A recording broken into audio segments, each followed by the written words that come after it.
നമസ്കാരം. മുകേഷ് സ്പീക്കിങ്ങിലേക്ക് സ്വാഗതം.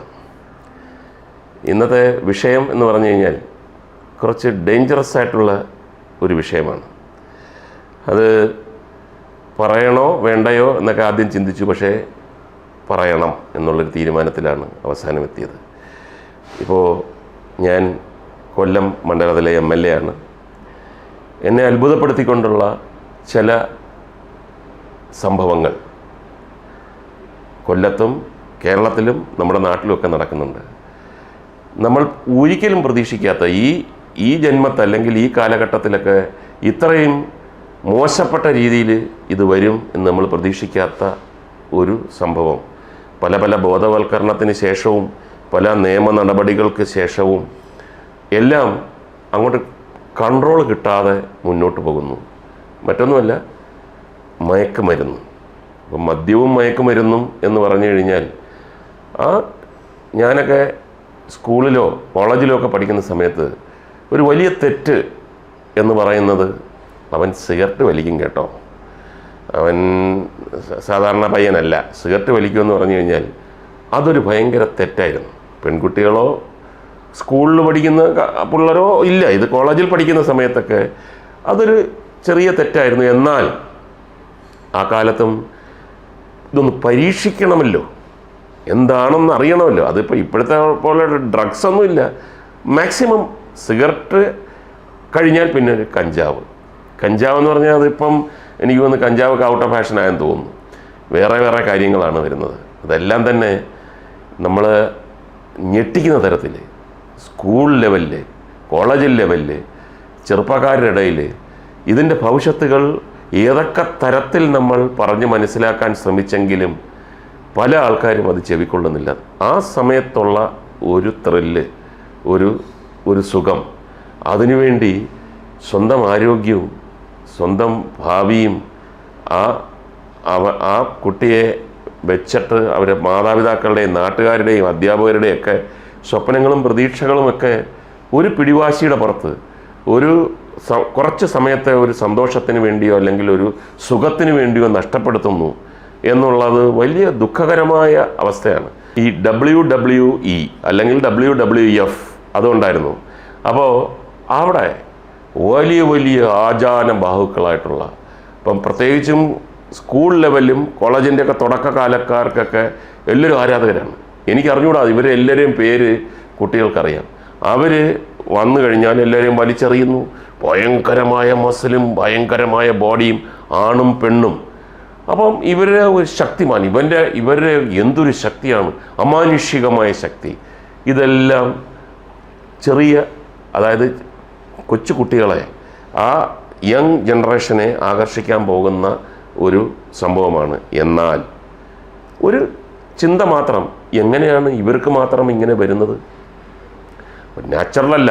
ഒരാളിങ്ങനെ എന്തെങ്കിലും കൂടുതൽ ഭക്ഷണം കഴിച്ചുകൊണ്ടോ കൂടുതൽ എക്സർസൈസ് ചെയ്തുകൊണ്ടോ ഇത്ര മാത്രം വരുമോ എന്ന് ചോദിച്ചു കഴിഞ്ഞാൽ അതിൻ്റെയൊക്കെ ഒരു ഉത്തരം ചെല്ലുന്നെന്ന് പറഞ്ഞു കഴിഞ്ഞാൽ സ്റ്റീറിയോയിഡ്സ്, അതായത് മസിൽ ഇങ്ങനെ ഭയങ്കരമായിട്ട് വളരാനും പേശികളൊക്കെ വലുതാകാനുമുള്ള ഈ അബ്നോർമലായിട്ടുള്ള, കഴിച്ചുകൂടാൻ പാടില്ലാത്ത, ശരീരത്തിൻ്റെ ആരോഗ്യത്തിന് ഹാനികരമായിട്ടുള്ള കാര്യങ്ങൾ ഇവർ കഴിക്കുന്നത് കൊണ്ടാണ് എന്നുള്ളതാണ് വലിയ സത്യം.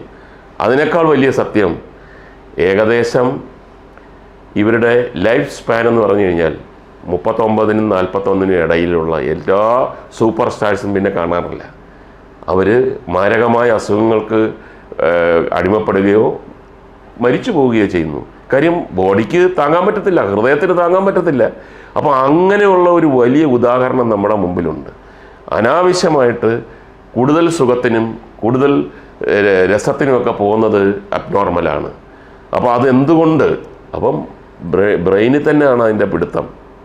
അപ്പോൾ അത് തീർച്ചയായിട്ടും ഉന്മൂലനം ചെയ്ത് ഇല്ലാതാക്കണം. കാര്യം നാളത്തെ തലമുറയാണ് ഇത് നശിക്കുന്നത്. ഇത്രയും ഞാനിങ്ങനെ ഒരു MLA എന്ന നിലയിൽ പറഞ്ഞു എന്നേ ഉള്ളൂ.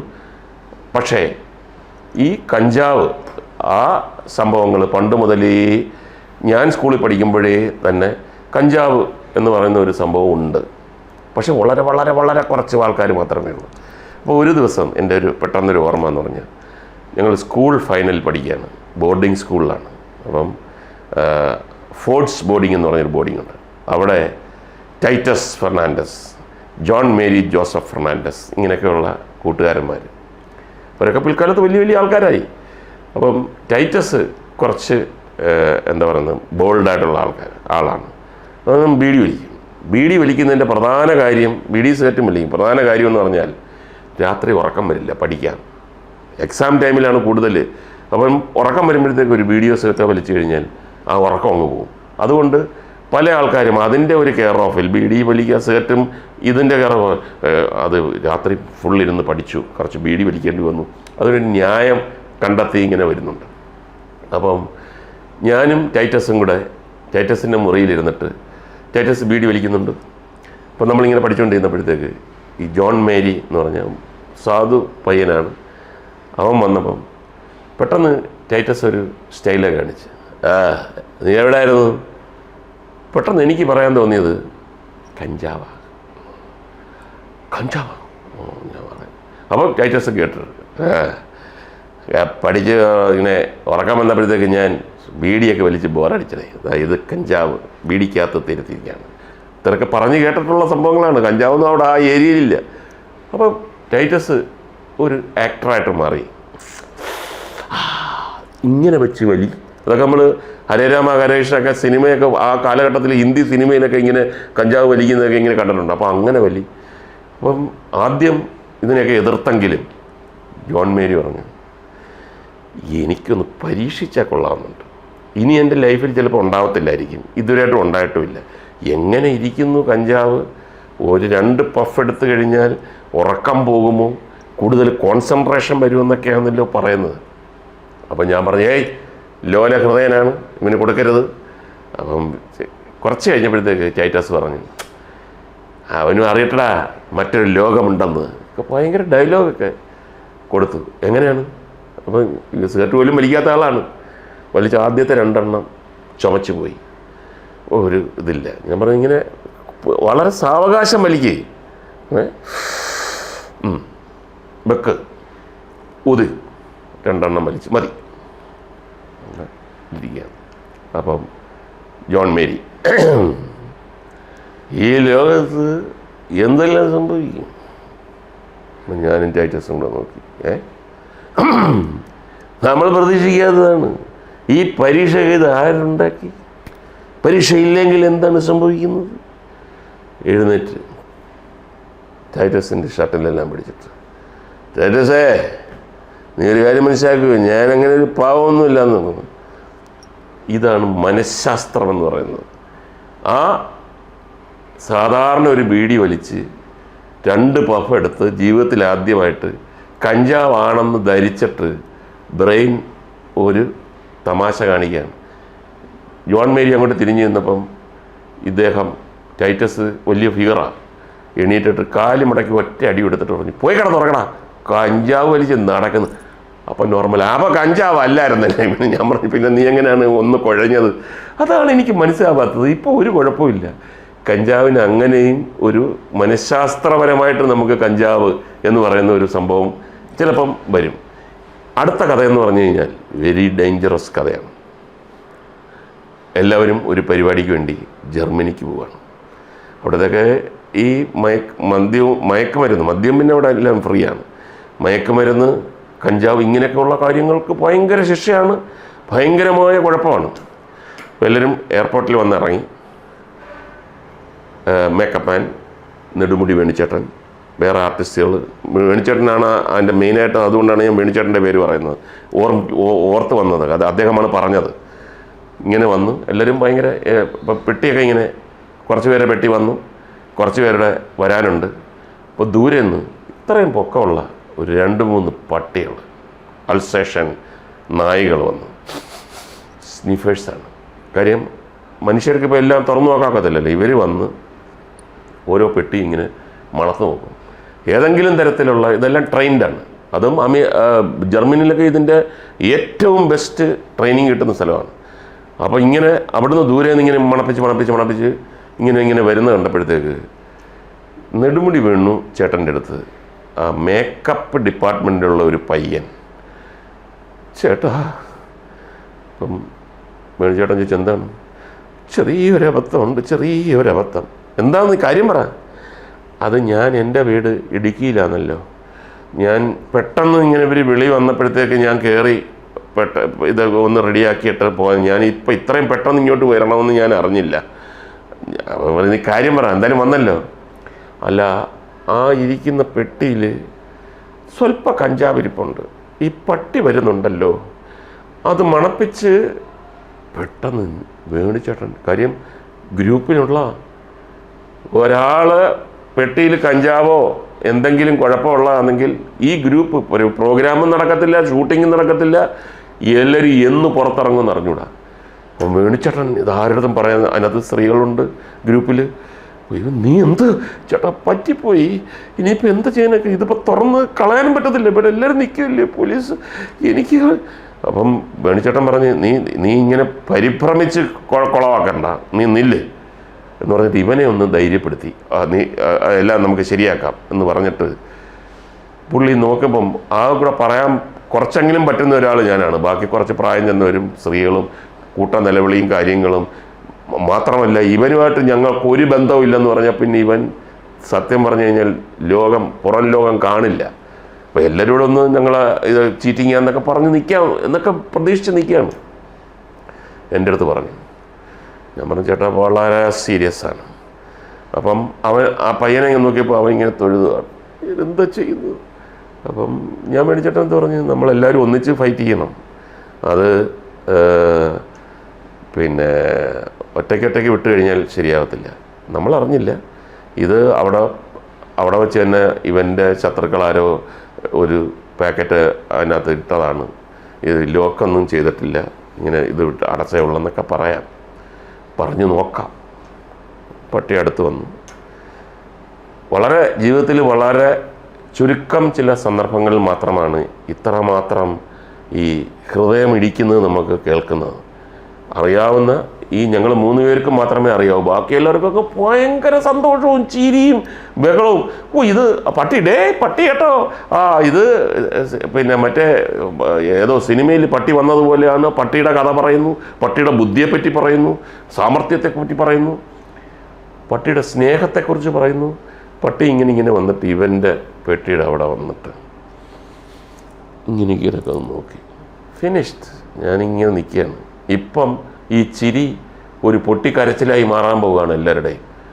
ഈ ശരിക്കുള്ള തനിനിറം നിരപരാധികളാണ് ബാക്കിയുള്ളവരെല്ലാവരും. അവർ പറയുന്നു ഞങ്ങൾക്ക് ഇതല്ല, ഇവനെ അറസ്റ്റ് ചെയ്യും. എന്തൊക്കെയാണ്, ഒരു ഗ്രൂപ്പ് തകരാൻ പോവുകയാണ്. വന്ന് ഒരു റൗണ്ട് അടിച്ചിട്ട് ഈ പട്ടി അടുത്ത പെട്ടിയിലേക്ക് പോയി. അതായത് എന്തോ പട്ടിക്ക് മനസ്സിലാവാത്തതാണോ, ഇവൻ കൊണ്ടുവന്നത് വെറും കച്ചിയാണോ, ആരോ ഇവനെ പറ്റിച്ചതാണോ, എന്താണെന്ന് അറിഞ്ഞൂടാ. ഞങ്ങൾ 3 പേരുടെയും ഈ ശ്വാസം നേരെ വീണ് എത്രയും പെട്ടെന്ന് കം ഇമ്മീഡിയറ്റ് എന്നൊക്കെ പറഞ്ഞിട്ട് പുറത്ത് വന്നപ്പോഴത്തേക്ക് എല്ലാവരും ചിരിയും കളിയായിട്ട് നിൽക്കുന്നു. ഏറ്റവും കൂടുതൽ പൊട്ടിച്ചിരിക്കുന്നത് ഈ മേക്കപ്പ് അസിസ്റ്റൻ്റ്.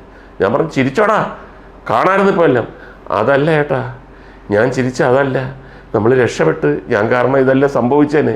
പക്ഷെ ഞാൻ ചിരിച്ചത് ഈ സെറ്റ് പട്ടിയാണ് ചേട്ടാ. ഈ പട്ടിക്ക് ഒരു മണ്ണാങ്കട്ട അറിഞ്ഞൂടാ, അതിനകത്തിരുന്ന ഇവനൊക്കെ എന്തിനു ഈ തീറ്റി പോറ്റുന്നതിന്. ജർമ്മനിയൊക്കെ വട്ടപൂജ്യമാണ് ചേട്ടാ. ഇവൻ മലയാളമായതുകൊണ്ട് അവർക്ക് മനസ്സിലാവുന്നില്ല. പൊട്ടി ഞാനിവൻ്റെ വലിച്ചെടുത്തുകൊണ്ട് ഇവനെ കാറി കയറ്റിക്കൊണ്ടുപോയി. അങ്ങനെ ഒരു ജീവൻ മരണ പോരാട്ടവും കഞ്ചാവ് കാരണം നടന്നിട്ടുണ്ട്. അടുത്ത കഥയും വേണിച്ചേട്ടൻ പരമായിട്ടുള്ള ഒരു കഥയാണ്. അത് പെരിന്തൽമണ്ണ ഹോട്ടൽ സബ്രീന ഇപ്പോഴും ഉണ്ട്. ആ കാലഘട്ടത്തിൽ എല്ലാ സിനിമക്കാരും ആ പ്രദേശത്ത് ഷൂട്ടിംഗ് ഉണ്ടെങ്കിൽ താമസിക്കുന്ന ഒരു സ്ഥലമാണ് സബ്രീന ഹോട്ടൽ. മമ്മൂക്ക വരെ 1921 സമയത്തൊക്കെ ആ സിനിമയുടെ ഷൂട്ടിങ്ങിനൊക്കെ മമ്മൂക്കയും ഞാനും എല്ലാവരും അവിടെ തന്നെയാണ് താമസിക്കുന്നത്. ഇത് അത്തം ചിത്തിര ചോതി എന്ന AT അബു സംവിധാനം ചെയ്ത ഒരു സിനിമയുണ്ട്. 3 കള്ളന്മാരുടെ കഥയാണ് ശരിക്കും പറഞ്ഞാൽ. അത്തം ചിത്തിര ചോതി, ഞാൻ, നെടുമുടി വേണിച്ചേട്ടൻ, നാദിയ മൊയ്തു, അങ്ങനെ 3 പേരാണ് ആ സിനിമയിൽ. അപ്പോൾ അന്നൊക്കെ ആ പ്രദേശത്ത് ശരിക്കും പറഞ്ഞു കഴിഞ്ഞാൽ ഇത്രയേറെ സിനിമാസ്വാദകർ, സിനിമാ ഭ്രാന്തന്മാരുള്ള, നമ്മളെയൊക്കെ മനസ്സ് കുളിർത്തു പോകുന്ന അല്ലെങ്കിൽ ആത്മവിശ്വാസം വരുന്ന തരത്തിലുള്ള ഓഡിയൻസ് ആയിരുന്നു, ആ പ്രദേശത്തുള്ള ആൾക്കാരായിരുന്നു. ഞങ്ങൾ രണ്ടാമത്തെ നിലയിലാണ് താമസിക്കുന്നത്. രാത്രി, ആദ്യത്തെ ദിവസം രാത്രിയിലൊരു ചെറിയ അനക്കം കേട്ടിട്ട് ഞാൻ എൻ്റെ റൂമിൽ നിന്ന് ജനലിൽ കൂടെ നോക്കുമ്പം ആ താഴെ ആൾക്കാർ പായൊക്കെ വിരിച്ച് കിടക്കുകയാണ്. കാര്യം ഇറങ്ങി പോകുമ്പോഴും കയറുമ്പോഴും സിനിമാ താരങ്ങളെ കാണാം. അപ്പോൾ അവർ ചിലപ്പം വരുമ്പോൾ താമസിച്ചു പോകും. അതുകൊണ്ട് ഞങ്ങൾ രാത്രി ഇവിടെ കിടക്കുകയാണെന്ന് പറഞ്ഞ് നമുക്ക് വിശ്വസിക്കാൻ പറ്റാത്ത തരത്തിലുള്ള സിനിമ ആരാധനയുള്ള ഒരു സ്ഥലമാണ് അന്ന് ആ കാലഘട്ടത്തിൽ. അപ്പോൾ ഞങ്ങൾ 3 പേരും വന്നു. ആദ്യത്തെ 2 ദിവസം ഞാനിന്ന് ആദ്യം ഇതുണ്ടായിരുന്നു. ഞങ്ങളുടെ സീനൊക്കെ എടുത്ത് അവൻ പറയുന്നുണ്ട് നാളെ അല്ലേ മറ്റന്നാൾ വേണിച്ചേട്ടൻ വരും. അപ്പം എനിക്ക് ആ കൂടെ വേണിച്ചേട്ടനാണ് എൻ്റെ ഒരു ഗ്രിപ്പ്. അപ്പം ഞാൻ ഇങ്ങനെ ഭയങ്കര പ്ലാനിങ് ആണ്. സിനിമ എല്ലാ ദിവസവും നമുക്ക് സീനൊക്കെ നോക്കുമ്പോൾ അറിയാം, പല ദിവസങ്ങളിലും 7 മണിക്ക് തീരും, ചില ദിവസം പകൽ കാണത്തില്ല. അപ്പം വേണിച്ചേട്ടൻ്റെ പാട്ടും തമാശയും ഞാൻ പറയുന്ന തമാശകൾ പൊട്ടിച്ചിരിക്കുകയും അദ്ദേഹം അതിനെ ഏറ്റു പറഞ്ഞ് തിരിച്ച്, അങ്ങനെ ഞങ്ങളുടെ ഒരു 10-15 ദിവസം അല്ലെ 20 ദിവസം വേണിച്ചേട്ടനുമായിട്ട് അവിസ്മരണീയമായ ദിവസങ്ങളാക്കി മാറ്റാം. ഒരുപാട് തമാശകൾ ഷെയർ ചെയ്യാം, ഒരുപാട് ജീവിത യാഥാർത്ഥ്യങ്ങൾ, കഥകൾ, സാഹിത്യം എല്ലാം ഡിസ്കഷനാണ്. വേണിച്ചേട്ടൻ അതിൻ്റെയൊക്കെ ഒരു ഉസ്താദാണ്. ചരിത്രം, പിന്നെ കലാചരിത്രം, പിന്നെ ഒരുപാട് ഈ നല്ല താളത്തിലുള്ള പാട്ടുകൾ. അപ്പം ഞാനങ്ങ് കൊതിച്ച്, കാര്യം വേറെ ആരും ശല്യപ്പെടുത്താനില്ല. അപ്പം നാദിയമൊയ്തുൻ്റെ ഫാദറുണ്ട്, പിന്നെ ഞങ്ങൾ രണ്ടുപേരും മാത്രമാണ് ഇപ്പുറത്തെ 2 റൂമിൽ. അപ്പോൾ ഞാനങ്ങ് പ്രതീക്ഷിച്ചു. അപ്പം ഷൂട്ടിംഗ് സ്ഥലത്ത് തന്നെ ആരോ വന്ന് പറഞ്ഞു വേണിച്ചേട്ടൻ വന്നിട്ടുണ്ട്. അപ്പോൾ വേണിച്ചേട്ടൻ വന്ന് എന്നെ കെട്ടിപ്പിടിക്കുന്നു, കുട്ടാ എന്നൊക്കെ വിളിക്കുന്നു. കുട്ടാ, ഞാൻ പറഞ്ഞു 10-20 ദിവസം ചേട്ടാ നമ്മൾ തകർക്കും.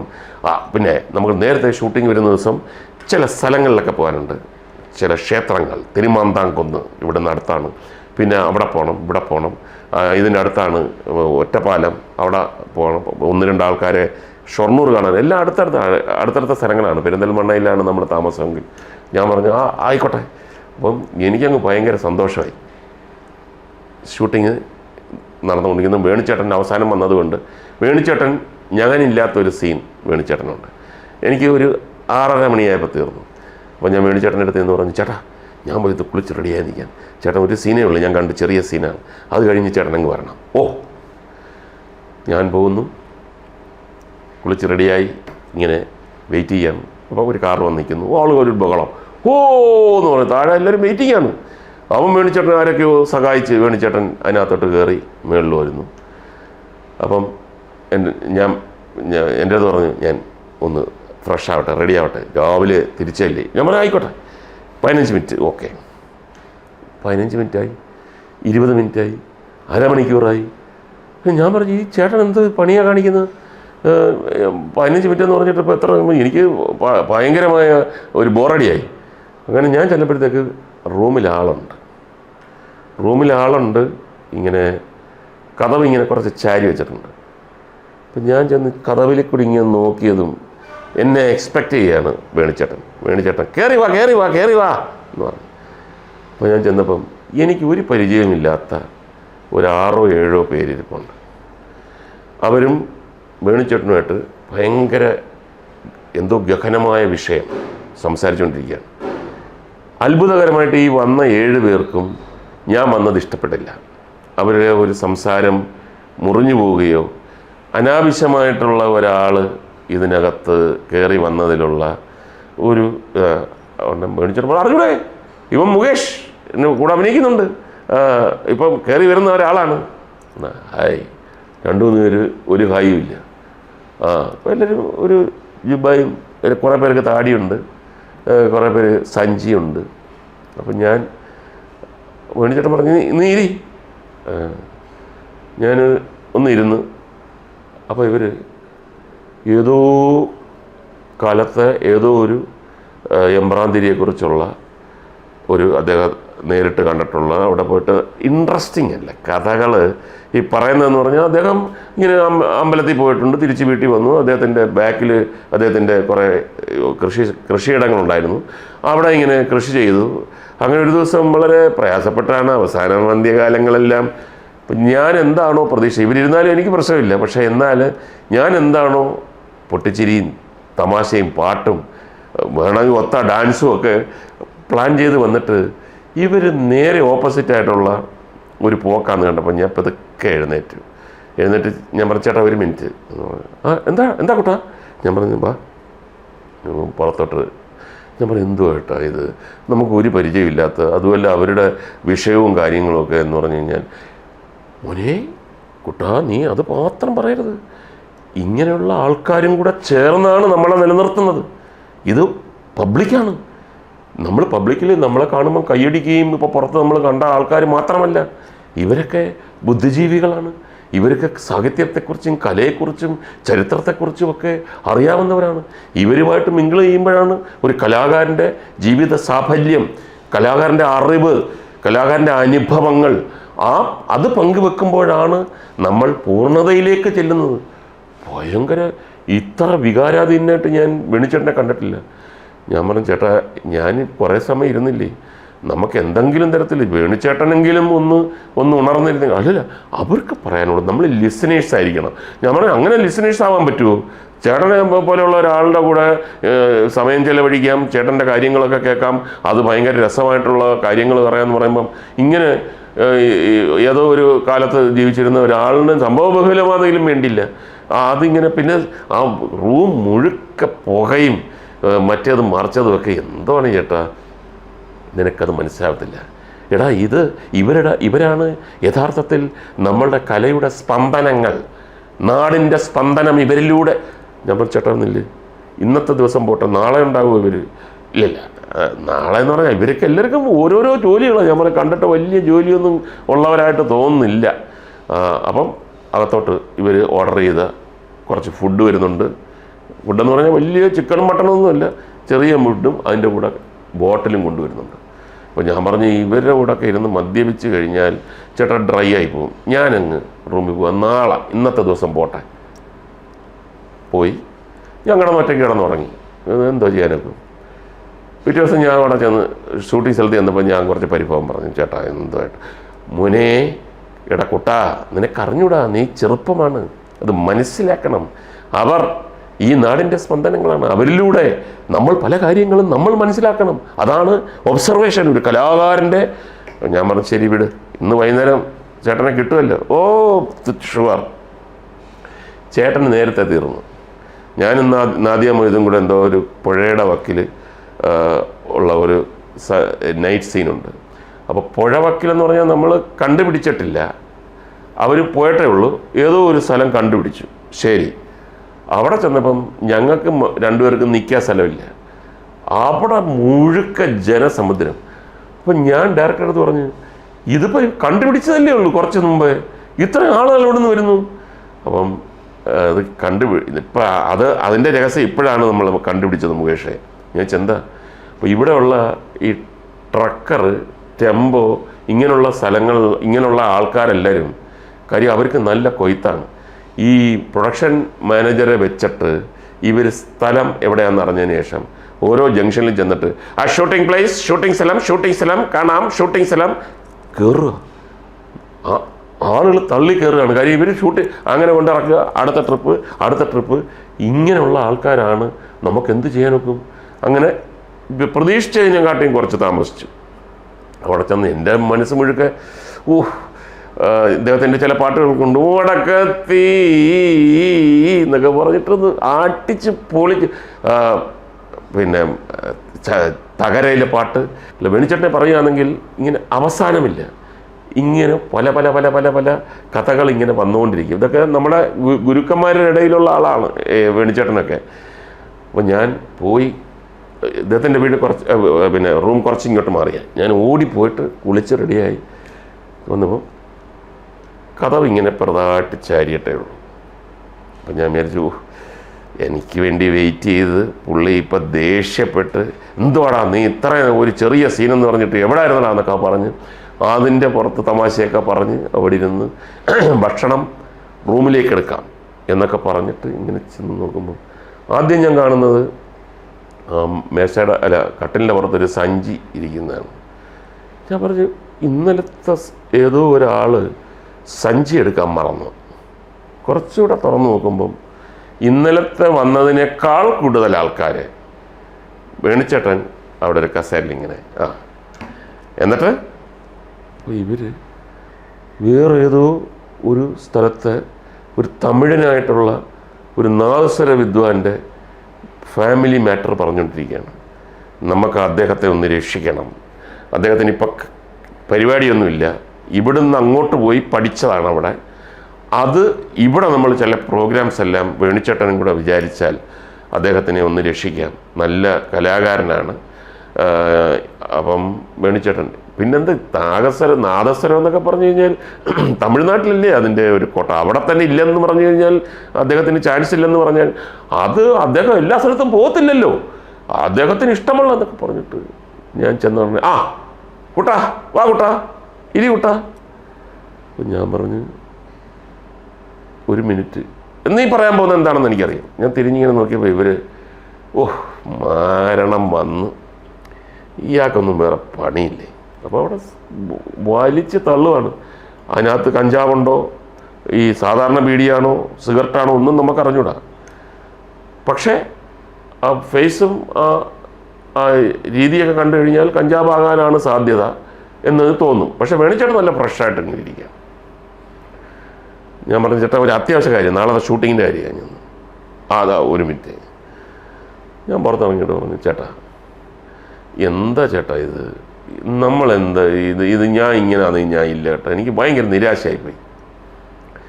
കുട്ടാ നീ ഒരു കാര്യം മനസ്സിലാക്കണം, ഇത് നാടിൻ്റെ സ്പന്ദനങ്ങളാണ്. ഇവരിലൂടെയാണ് നമ്മൾ നാടെന്താണെന്ന് അറിയേണ്ടത്. ഇവരുടെ കാൽപ്പാടുകൾ ഒബ്സർവ് ചെയ്തിട്ടാണ് നമ്മൾ പല കഥാപാത്രങ്ങളും. കലാകാരൻ എന്ന് പറഞ്ഞു കഴിഞ്ഞാൽ വിശാല, ഞാൻ പറഞ്ഞു ഇന്നലെ പറഞ്ഞതല്ലേ ഇത്, ചേട്ടൻ എന്തെങ്കിലും ആയിക്കോ, ഞാൻ പോന്നു, നീ ഇരിയടാ. ഞാൻ പറഞ്ഞു എന്തിനിരിക്കുന്നു, ഒന്നാമത് അവർക്ക് എന്നെ ഇഷ്ടമല്ല, രണ്ടാമത് പിന്നെ അവർ പറയുന്ന കാര്യങ്ങളൊന്നും ഞാൻ മാനസികമായിട്ട് പ്രിപ്പയർഡ് അല്ല അതിന്. ഞാൻ ചേട്ടൻ്റെ ആ മറ്റൊരു മുഖം, ഇവിടെ കാണുന്ന മുഖമല്ല ഞാൻ. നീ അത് തെറ്റിദ്ധരിച്ചിരിക്കുകയാണ്, നീ വാ നിനക്ക് ഇഷ്ടപ്പെടും. ഞാൻ പറഞ്ഞു എന്താ ഞാൻ കുറച്ച് കഴിഞ്ഞിട്ട് വരാം. അപ്പം എനിക്കറിയാം ഞാൻ പോയി കഴിഞ്ഞാൽ പിന്നെ പുള്ളി ഇതൊക്കെ മറന്നുവിട്ട് മറ്റേ അവരുടെ കൂടെ അങ്ങ് ചേരും. ഞാൻ പോയി ഉറങ്ങി. 12:30 1 മണിയായി കാണും. കഥവിൽ ഭയങ്കര തട്ട്. അപ്പം ഞാൻ വിചാരിച്ചു ഈ താഴെയുള്ള ആൾക്കാരെങ്ങനെ ഇനി മേളിൽ ഇവർ സെക്യൂരിറ്റി ഒന്നും ഇല്ലാതെ കയറി വന്നാൽ ഈ റൂമിനകത്ത് കയറി കണ്ടക്ട് പോകാമെന്ന് പറഞ്ഞ് അപ്പോൾ വാച്ച് നോക്കിയപ്പോൾ പറഞ്ഞു മണി 12:30 കഴിഞ്ഞല്ലോ. ഇതായിരുന്നു ഞാൻ ഇതാര്, ഞാൻ ആരാ, തുറക്ക കൂട്ടാ, ഞാനാ. ഞാൻ പറഞ്ഞു വേണിച്ചേട്ടനാ, തുറക്ക. തുറന്നപ്പം പുള്ളി, അപ്പം സിംഗിൾ ബെഡല്ല, റൂമിൽ 2 ബെഡാണ് അവിടെ. മറ്റേ റൂമിൽ മറ്റേ ബെഡിൽ പുള്ളിയെ പോയി കിടന്നു. ഞാൻ പറഞ്ഞു ചേട്ടാ എന്ത് പറ്റി? അല്ല ഒന്നുമില്ല, ഞാൻ ഇവിടെ കിടക്കാം. ഞാൻ പറഞ്ഞു എന്നല്ല എന്താണ്? അതേ ഞാനവിടെ സംസാരിച്ചുകൊണ്ടൊക്കെ ഇരിക്കുകയായിരുന്നു, ചെറിയൊരു മിസ്റ്റേക്ക്. ഞാൻ പറഞ്ഞു മിസ്റ്റേക്ക് എന്താണെന്ന് പറഞ്ഞു. അതേ ഞാൻ കിടക്കാൻ ആ കട്ടില് അവനെല്ലാം കൂടെ എന്തൊക്കെയോ വാരി വലിച്ച് കഴിച്ച്, ഭക്ഷണമൊക്കെ കഴിച്ച്, വെള്ളമൊക്കെ അടിച്ച്, അമ്മരെന്താണ്ട് കഞ്ചാവൊക്കെ ഉണ്ടെന്ന് തോന്നുന്നു. ആ കട്ടിലൊക്കെ ഛർദ്ദിച്ച് വെച്ചിരിക്കുന്നു, എനിക്ക് കിടക്കാൻ പറ്റുന്നില്ല. ഞാൻ പറഞ്ഞ് അതുകൊണ്ടാണ് ഇനിയിപ്പോൾ അമ്മമാർ നാളെ മുതലന്മാരില്ല കേട്ടോ, ഇവരൊക്കെ കുഴപ്പക്കാരാ, ഞാൻ ഇവിടെ കിടന്നോളാം. 2 പേരും കിടക്കുകയാണ്. ഇപ്പോൾ 2 പേരും ഉറങ്ങിയിട്ടില്ലെന്ന് നല്ലപോലെ അറിയാം.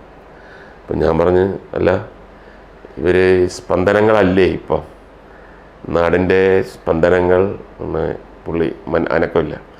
അല്ല ഇവരിലൂടെ ഒബ്സർവ് ചെയ്ത് പല കാര്യങ്ങളും ഒരു കലാകാരൻ പഠിച്ച് നാടിൻ്റെ ഇപ്പോഴത്തെ നാടിയെടുപ്പ് മനസ്സിലാക്കി അതൊന്നുമില്ല. ഇപ്പോൾ ഉറങ്ങിയ വേണിച്ചേട്ടാ? ഞാൻ പറഞ്ഞു പാവം മാനസികമായിട്ട് തളർന്നിട്ട് ഉറങ്ങി കാണും. ഒരു 3-4 മിനിറ്റ് കഴിഞ്ഞിട്ട് പുള്ളിയുടെ ഒരു സൗണ്ട്, ഇതൊന്നും ഇനി ആരുടെടുത്തും വിളമ്പാൻ നിൽക്കണ്ട പറഞ്ഞിട്ട് ഉറക്കി. ഇന്നത്തെ എപ്പിസോഡ് ഇവിടെ അവസാനിക്കുന്നു. നന്ദി, നമസ്കാരം.